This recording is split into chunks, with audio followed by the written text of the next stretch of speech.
With Oxygen Not Incorporated loaded, Klei Entertainment, developers of harrowing, sometimes hilarious survival game Do Not Starve, tasks players with surviving in an inhospitable environment, outer space, oxygen, minerals, water, entertainment, and the place to just exist within provide all the challenges to players. We did not start out intentionally creating a survival experience, says Duplicants, one of the developers of Oxygen Not Incorporated loaded. We are always trying to do something different with each game we work on. Oxygen Not Incorporated loaded came from a very different motivation than Do Not Starve. The initial concept took elements of what would be required to survive in space and building interconnecting systems and simulations. Certain aspects of the game's world would behave in predictable ways, allowing players to manipulate them in order to achieve desired outcomes. When development started on Oxygen Not Incorporated loaded, one of the desires was for the whole game to run on a broad, though simple, simulation. It feels like a very complex, living world when you play it, says Chance. But in fact, it's mostly an illusion. Other than the way fire spreads, there's very little simulation running under the hood. The rest is simple behaviors and magic happening just off the player's screen. Much of the early design was bottom-up, creating the temperature, pressure, and chemical simulations that you see in the game now, and developing the gameplay within the challenges that simulation provided, says Chance. As those challenges started to come together, the developers found themselves with a whole different kind of survival experience than what they crafted before, taking them to all new territory that require new ideas, as well as the knowledge draw making Do Not Starve. Oxygen Not Incorporated loaded features many different systems of simulation, all occurring at the same time. Their systems are in place, dictating flow of oxygen, how it behaves based on the internal state of the player's hideout, how much a character needs to reach certain states of comfort or survival, how it reacts to other elements, and several other key aspects of its behavior. There is but one of the simulations going on within Oxygen Not Incorporated loaded. There are many more that dictate the various other behaviors of characters and objects, and it's through managing all of this that the developers created a wholly different game from their last title, yet still found themselves in a position of creating a game about players struggling to survive. We started by playing with systems and figuring out what interesting challenges emerged. Of course, now that development has progressed and our systems are better understood, we have continued explicitly designing challenges on top of the systems, says Chance. Chance says that the biggest challenge, both for client players, is that every aspect of the game is now part of a closed loop. In most games, you can at least take air or ground for granted, but in Oxygen Not Incorporated loaded, every pixel on the screen represents some kind of limited resource, says Chance. Not only that, but because of the closed nature of the system, we have to be very wary of mass conservation as well.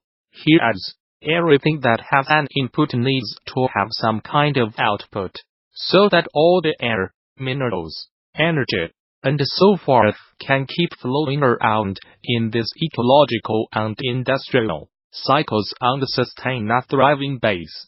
Not every gram is perfectly conserved. Will do a lot of hand-waving, but there is a strong sense of sustainability when you are playing, and it's extremely challenging to tune and add new features to the game without destroying that balance.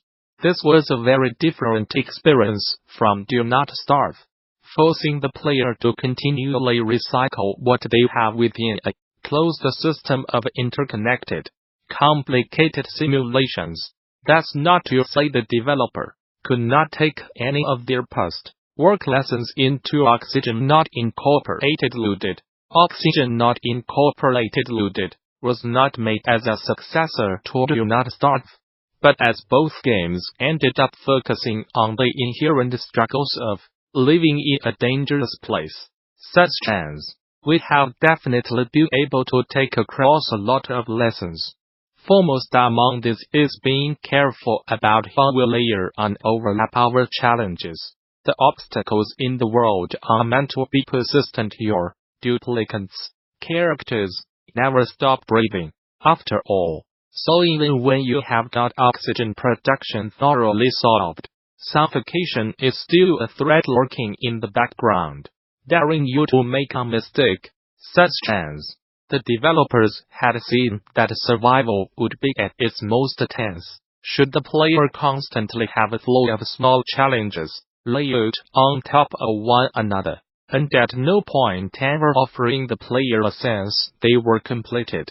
Hunger could be staved off for a while, but that need would crop up again soon, while players would be able to build systems that may be able to take care of their acute problems in space. Those solutions could never be final. There would always need to be a way in which they could go wrong. Also, no particular obstacle is supposed to be particularly difficult. It's the layering that makes intense decisions, such as, in Do Not Starve, it was make light, while collecting food, while collecting construction materials, while defending yourself from creatures, all while preparing for winter.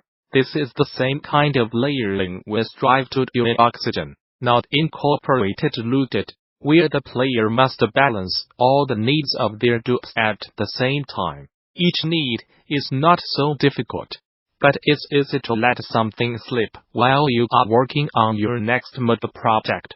There is no singular problem that the player has to surmount when they play Do Not Starve, but rather several of them all going on at once, and the player has to prioritize their actions in order to best stay alive.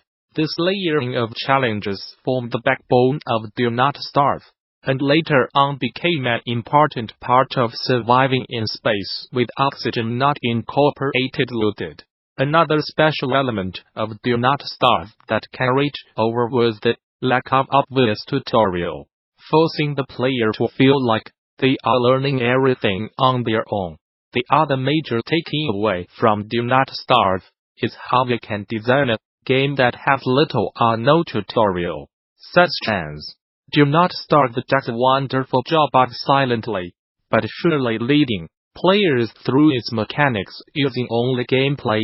Oxygen Not Incorporated Loaded is a significantly more complicated game, but we still strive to teach people how to play through natural discovery and helpfully, rather than dragging them through a tutorial. A fun part of surviving, as Jans would sit through Do Not Starve, came from learning how to keep yourself alive on your own. It's not that developer would completely toss the player out on their own, giving them small hints on what to do to live, but that players enjoyed it most when they felt that they de-arrested themselves from danger using their own wits. Part of that appeal of surviving came from figuring out what you needed to do to live. With these systems, Jans hoped to make for an entertaining survival system for the players of Oxygen Not Incorporated Loaded, letting players work through each system in creative ways to solve the game's challenges, as well as those the player could create for themselves. When players come to a game, there's often a certain amount of punishment they expect just as part of playing, such as humans like throwing ourselves against challenges and seeing if we can overcome them. When you start playing with the simulation in Oxygen Not Incorporated Loaded, it's quite easy to dream up challenges for yourself. Can I turn that water into steam? Can I redirect that water into my reservoir? And so forth. As you try and complete that challenge, the simulation kicks back in unexpected ways, and you have got a happy disaster on your hands. Those happy disasters provide opportunities for players to find new solutions, continuing to push that creativity the developers want from them. It's no fun in a survival game if the player finds a perfect solution to any given systemic problem, and so the system has to fight back in its own interesting ways, finding things players do not think about or creating issues in other ways. Again,